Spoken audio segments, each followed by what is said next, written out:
Hello there, I am Pat Utomi, and this is the Tuesday Tonic. Today I want to focus on rural poverty.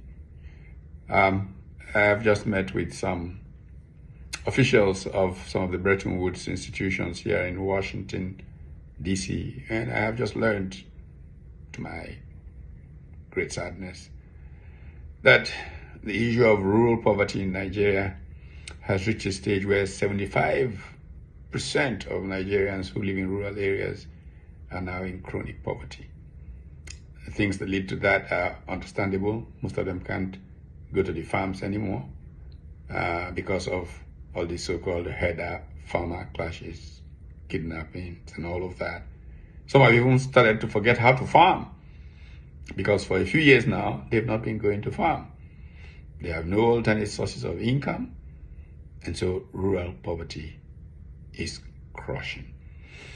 Now, tell me how the country itself can make progress with that level of rural poverty. Part of the challenge we have is that many of the people who have gone into politics, grab power, whatever it is,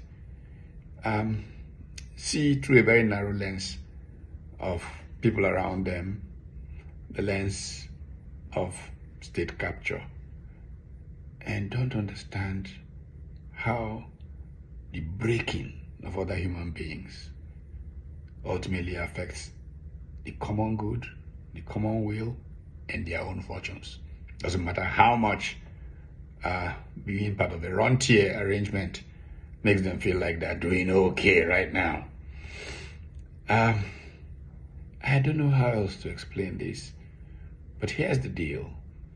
Nigeria is unable to industrialize unless it can seriously deal with its factor endowments and the value chains. And that cannot happen without engaging the rural areas. 2, whatever you earn in the city, if you have dirt poor people, you are going to be doing plenty to keep up supporting people back there. Thirdly, when those people find nothing else to do, they will come to the city. And they come to the city, they will be unemployed. And they have nothing to eat. You may be their dinner. I wonder why such logical things seem so difficult to understand. I've heard some people say that, this is economics. It's not economics, it's life. It's reality. Our country continues to bleed, continues to suffer because we have an elite, a political class that has not managed to understand how to lead. Everybody has a right to the dignity that belongs to the human person, including the rural people. And the rural poor are being marginalized more and more every day. This herder-farmer clash that has set many of them back is a function of the political class not sorting themselves out and focus on the well-being of all and not just of their individual self. Because all these problems are created by politicians. They know it. They know those who create these problems.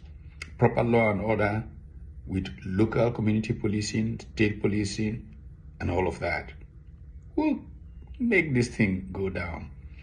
Negotiated political science, whatever it is, settlements to ensure that everybody feels included will make all of these things go down. But politicians are not applying themselves. They're not trying to be peacemakers, problem solvers. And that's the terrible state of Nigeria.